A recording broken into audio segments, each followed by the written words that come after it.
আসসালামু আলাইকুম। হাইতু সাবা হইতে পড়া হইতেছে হজরত আলী রাদিয়াল্লাহু আনহু, হজরত জুবাইর রাদিয়াল্লাহু আনহুদের উক্তি। হজরত সাইদ ইবনে ইব্রাহিম ইবনে আব্দুর রহমান ইবনে আউফ রাদিয়াল্লাহু আনহু বলেন, হজরত আব্দুর রহমান রাদিয়াল্লাহু আনহু হজরত উমর রাদিয়াল্লাহু আনহুর সঙ্গে ছিলেন।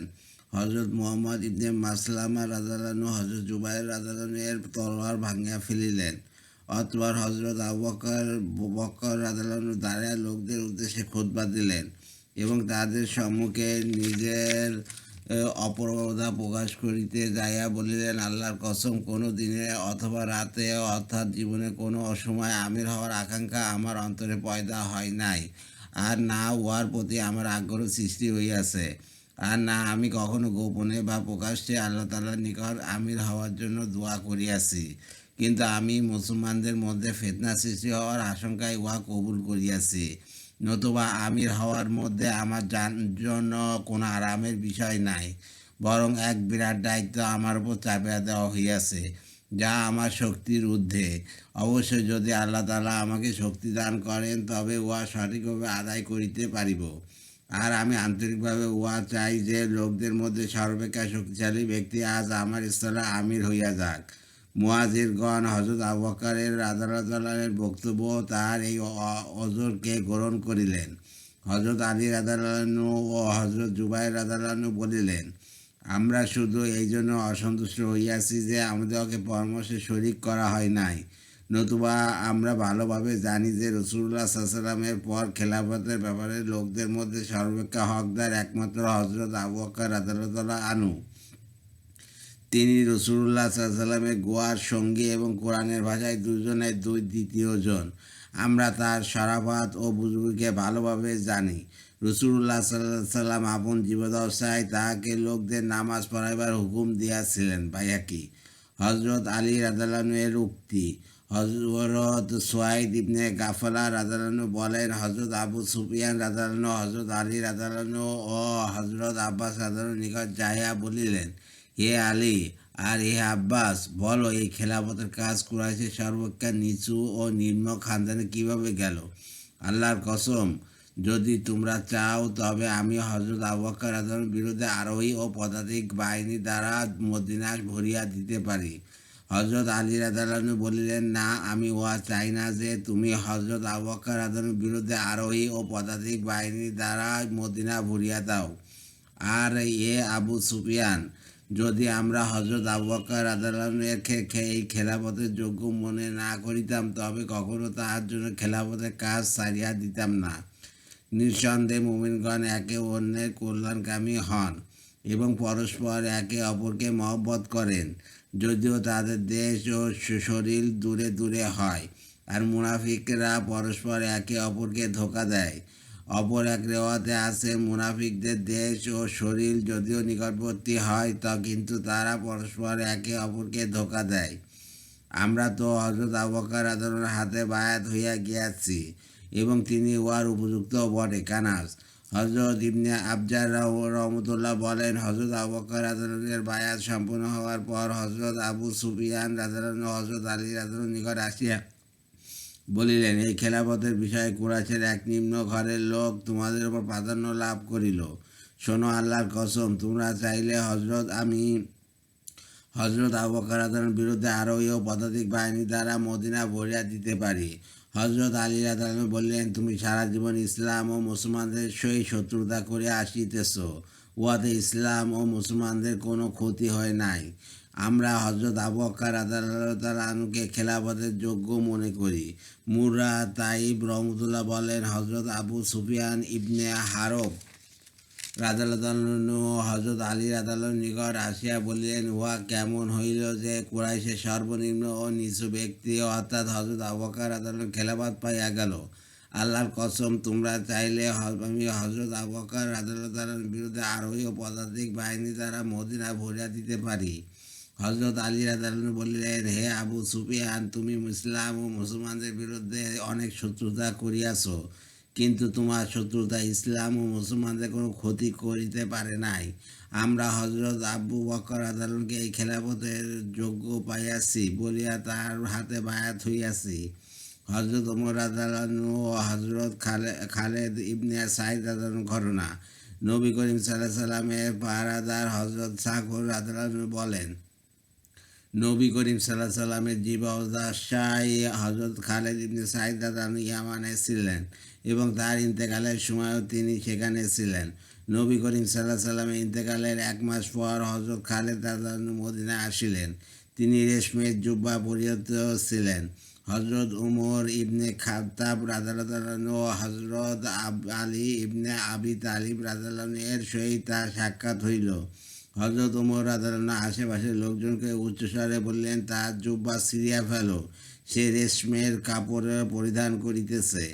অথচ যুদ্ধহীন শান্তিপূর্ণ সময়ে আমাদের পুরুষদের জন্য উহার ব্যবহার নিষিদ্ধ। সুতরাং লোকেরা তাহার জুব্বা ছিঁড়িয়া ফেলিল।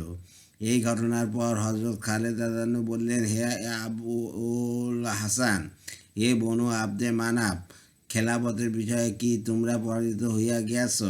হযরত আলী রাদিয়াল্লাহু আনহু বললেন, তুমি কি উহাকে জয় পরাজয়ের প্রতিযোগিতা মনে করিতেছ, না উহা খেলাফত? হযরত খালিদ রাদিয়াল্লাহু আনহু, হে বনু আব্দে মানাফ, তোমাদের অপেক্ষায় অধিক হকদার আর কেউ এই খেলাফতের ব্যাপারে বিজয় হইতে পারে না। অর্থাৎ হযরত আবু বকর রাদিয়াল্লাহু আনহু কীভাবে খলিফা হইয়া গেল? তিনি তো বনু আব্দে মানাফের নয়। হযরত খালিদ রাদিয়াল্লাহু আনহু এর এই কথার দ্বারা মুসলমানদের মধ্যে বিভেদ সৃষ্টি হইতে পারে বলিয়া হযরত ওমর রাদিয়াল্লাহু আনহু অত্যন্ত কঠোরভাবে প্রতিরোধ করিতে যাইয়া হযরত খালিদ রাদিয়াল্লাহু আনহুকে বলিলেন, আল্লাহ তাআলা তোমার দাঁতগুলিকে ভাঙিয়া দেন। আল্লাহর কসম, তুমি যে কথা বলিয়াছ, কোনো মিথ্যাবাদী লোকই উহাতে চিন্তা ভাবনা করিতে থাকিবে, আর সে একমাত্র নিজেরই ক্ষতি করিবে। হযরত খালিদ রাদিয়াল্লাহু আনহু হযরত আবু বকর রাদিয়াল্লাহু আনহুর ঘটনা। হযরত খালিদ ইবনে সাঈদ ইবনে আস রাদিয়াল্লাহু আনহুর কন্যা হযরত উম্মে খালিদ রাদিয়াল্লাহু আনহার বলেন, হযরত আবু বকর রাদিয়াল্লাহু আনহুর বায়াত সম্পন্ন হওয়ার পর আমার পিতা হযরত খালিদ রাদিয়াল্লাহু আনহু ইয়ামান হইতে মদিনা আসিলেন।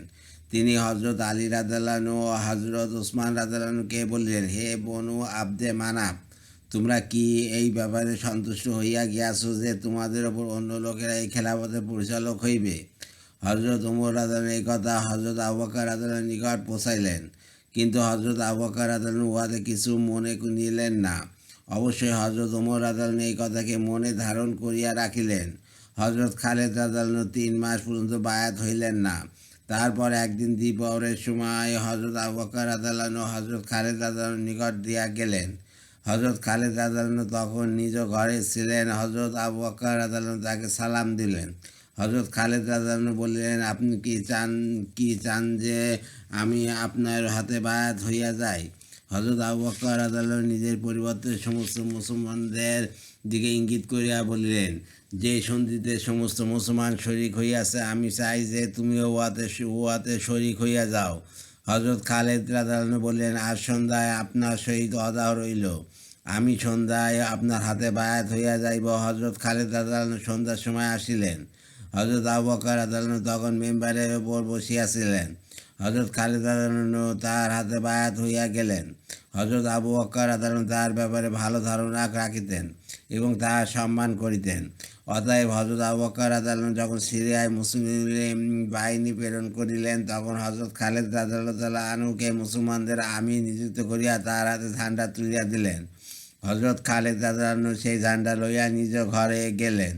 হযরত ওমর রাদিয়াল্লাহু আনহু এই সংবাদ জানিতে পারিয়া হযরত আবু বকর রাদিয়াল্লাহু আনহুর সহিত এই ব্যাপারে কথা বলিলেন, আলোচনা করিলেন এবং বলিলেন, আপনি হযরত খালিদকে আমির নিযুক্ত করিতেছেন, অথচ তিনি আপনার খলিফা হওয়ার বিরুদ্ধে সেই কথা বলিয়াছিলেন।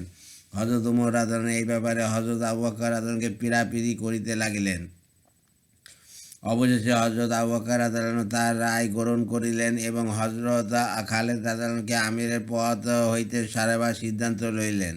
সুতরাং হযরত আবু ওয়ারসা দোসী রাদিয়াল্লাহু আনহুকে হযরত খালিদ রাদিয়াল্লাহু আনহুর নিকট এই পয়গম্বর দিয়া পাঠাইলেন যে, রাসূলুল্লাহ সাল্লাল্লাহু আলাইহি ওয়াসাল্লামের খলিফা আপনাকে বলিতেছেন যে, আমাদের ঝান্ডা আমাদেরকে ফেরত দিয়া দিন। হযরত খালিদ রাদিয়াল্লাহু আনহু সেই ঝান্ডা বাহির করিয়া হযরত আবু আরওয়া রাদিয়াল্লাহু আনহুকে দিয়া দিলেন। এবং বলিলেন, তোমাদের এই আমির বানানোর দ্বারা না আমার কোনো আনন্দ হইয়াছে, আর না এখন তোমাদের এই সরানোর দ্বারা আমার কোনো দুঃখ হইয়াছে।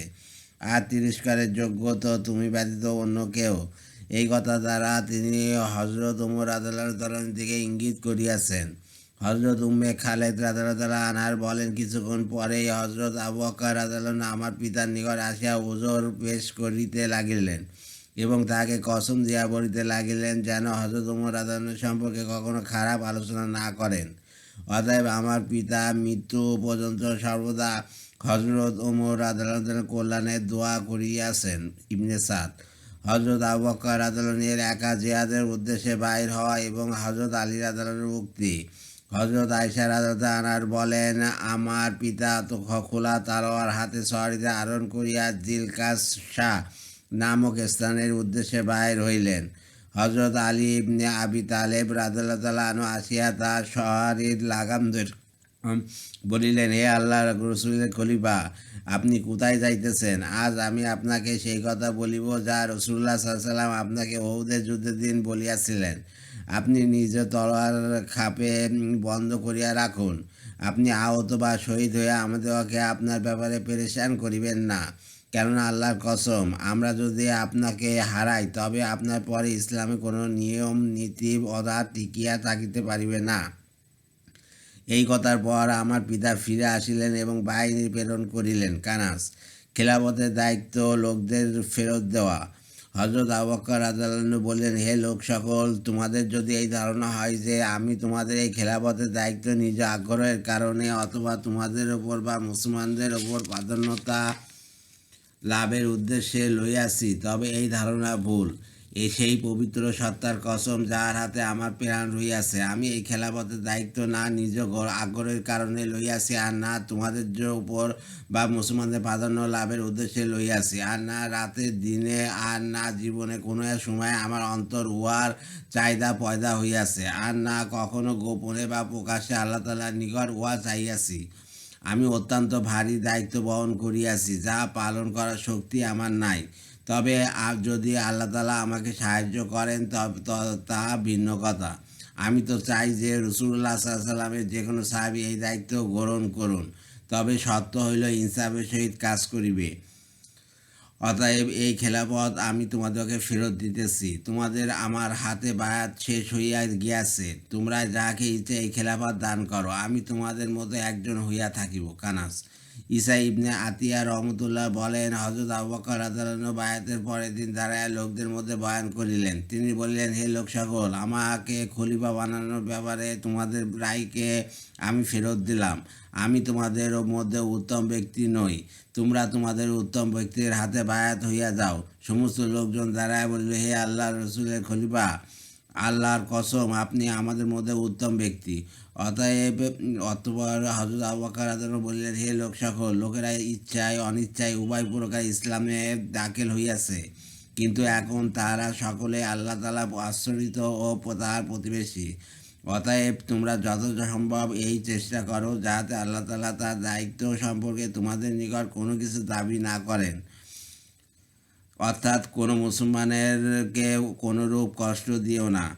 আমার সঙ্গে একজন শয়তান রহিয়াছে। তোমরা যখন আমাকে রাগান্বিত দেখিবে তখন আমার নিকট হইতে দূরে সরিয়া যাইবে, যাতে আমি তোমাদের চুল ও চামড়ার কোনো ক্ষতি করিতে না পারি।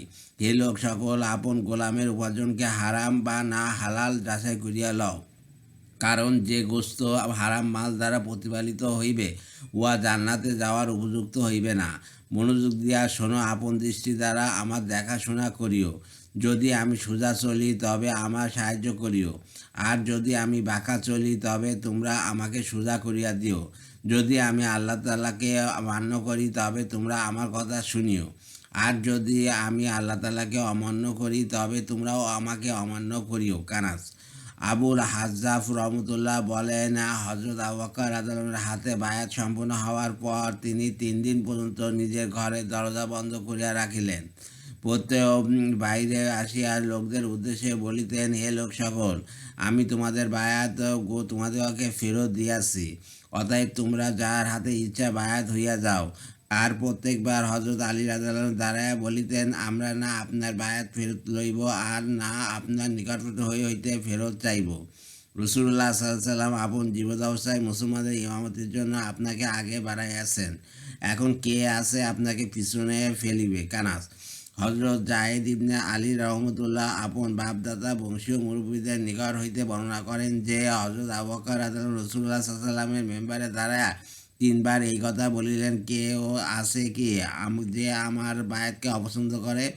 আমি তার বায়াত ফেরত দিব। প্রত্যেকবার হযরত আলী রাদিয়াল্লাহু ইবনে আবি তালেব রাদিয়াল্লাহু আনহু দাঁড়ায়া বলিলেন, আমরা না আপনার বায়াত ফেরত লইব আর না ফেরত চাইব। রাসূলুল্লাহ সাল্লাল্লাহু আলাইহি ওয়াসাল্লাম যখন আপনাকে আগে বাড়াইয়াছেন তখন কে আপনাকে পিছনে ফেলিতে পারে? কানাস। আলহামদুলিল্লাহ, হাইতুস সাহাবা রাদিয়াল্লাহু আনহুম হইতে পড়া হইয়াছে।